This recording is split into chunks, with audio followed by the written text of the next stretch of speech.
ভাষা হারিয়ে ফেলবেন, কিচ্ছু বলার নেই। এই দেশে চোরটার বেড়ে গেছে, চোর বেড়ে গেছে। কয়েক সেকেন্ডে, 2-1 সেকেন্ডের ভেতরে তার 2.5 লক্ষ টাকা গায়েব। মানে তার সন্তানকে একটা ধাক্কা দিছে, ধাক্কার সাথে সাথে তার 2.5 লক্ষ টাকা চলে গেছে। তার 2-4 মাসে বাজার করে না সে তার ঘরে, এই গরুর পিছনে 4 মাস ভরে খাটতেছে। সেই গরু বাজারে আনছে, বাজারে বিক্রি করছে 2.5 লক্ষ টাকা। আর 6টা গরু, সব গরুর টাকা একটা ব্যাগে রাখছে তার সন্তানের হাতে। ওই সন্তানকে 2-4 জন এসে ধাক্কা দিছে।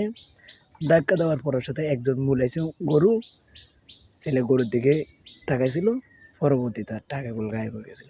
মানে কোন দেশে আছি আমরা, কোন দেশে বসবাস করতেছি, যে দেশে মানুষের নিরাপত্তা নেই, যে দেশে মানুষের সিন্ডিকেট ছাড়া কথা নেই, যে দেশে মানুষের চুরি ছাড়া কথা নেই। আপনি যে জায়গায় তাকাবেন চুরি, যে জায়গায় তাকাবেন চিন্তা, যে জায়গায় তাকাবেন দুর্নীতি, মানে চোখে মুখে আপনার তারা চটে দেবো। এই যে কয়েকজনে দেখছিলাম যে মানে কান্না করতেছে, এ ভাই কি গরু কিনছে, সে কোরবানি দিবে, কোরবানি দিয়ে আল্লাহর নামে একটা পশুকে জবাই দিবে। ওই পশুটা হারাম টাকা দিয়ে জবাই করছে, 2-1 হাজার টাকা দিয়ে, আর সবগুলো কাগজের নোট ধরাইয়া চলে গেছে। এই তার গবাদি পশু করে নিয়ে গেছে। আচ্ছা তোরা কি এগুলো ভালো কাজ করতেছিস?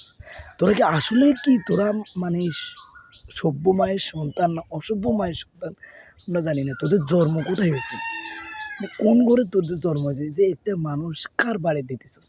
বাড়ি তুলিত বাড়িতে, বড় লোকের তুলিত বাড়িতে যে বড় লোক একবার বাড়ি গেলে আবার দ্বিতীয়বার দাঁড়াতে পারে, ওইগুলোর বাড়িতে যেগুলো কোটি কোটি টাকা, হাজার হাজার কোটি টাকা দেশের বাইরে ফাঁসা করে দিতে, ওদের তুলিত বাড়িতে গরিবের মানুষ কেনে। মানে আমি একটা জিনিস দেখছি যে দেশে শুধু গরিব মারে। আপনি দেখবেন যে পুলিশ বলেন, এতে বলেন, হেতে বলেন, যতই বলেন, শুধু একমাত্র তাদের অত্যাচার হয়েছে গরিবের উপরে। এই যে চোর বলেন, ছিনতাই বলেন, বাটপাড়ি বলেন, সব গরিবের আছে। রিক্সা চালক, ভ্যান চালক, গরু বিক্রেতা, এরপরে মাংস বিক্রেতা, এগুলোর উপরে আর সবজির বাজারের উপরে, মানে এগুলোর হচ্ছে সবচেয়ে অত্যাচার বেশি।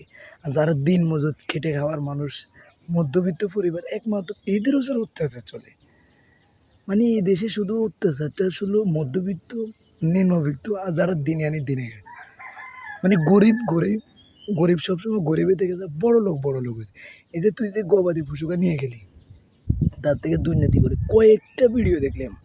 মানে এমন কয়েকজন, একজনে দেখছে জাল নোট ধরে দিয়েছে, আরেকজনে দেখছে 1,000 টাকা 2-3টা নোট ধরে দিয়েছে, এক বান্ডিল 1 লক্ষ টাকার গরু সে 2,000 টাকা দিয়ে নিয়ে গেছে, আর সব জাল। এরপর আরেকটা ভাই দেখছি যে টাকা গুনতেছে, সবগুলো কাগজ, লাল কাগজ। মানে আমি বুঝি না তারা এটা কীভাবে, মানে টাকাগুলো তারা গনি লয় না। এই দেশে প্রতারক বাড়ি গেছে, সিন্ডিকেট বাড়ি গেছে, চুরি বাড়ি গেছে, বাটপাড়ি বাড়ি গেছে, দ্বিতীয়ত আপনার মিথ্যে কথা বাড়ি গেছে। মানে কোথাও আপনি শান্তি পাবেন না রে ভাই। এই দেশের জন্ম নেওয়াটাই ভুল হয়ে গেছে। মানে এই দেশের জন্ম নিছেন কেন, এটাই আপনার সবচেয়ে বড় পাপ। যদি এই দেশের জন্ম না নিয়ে অন্য দেশে জন্ম হইতো, তাহলে আপনার অনেক সৌভাগ্য মনে হতো। আগে মনে করতাম যে আমার এই দেশের জন্ম, আমি অনেক গর্বিত।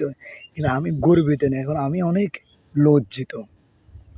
শুধু বাংলাদেশ আমার জন্ম হয়, সোনার দেশে, সোনার বাংলাদেশে, এই সিন্ডিকেট মারানির দেশে। মানে কত প্রকার চুরি, কত প্রকার বাটপারি শুধু এই দেশের থেকে আপনি দেখে নিতে পারবেন।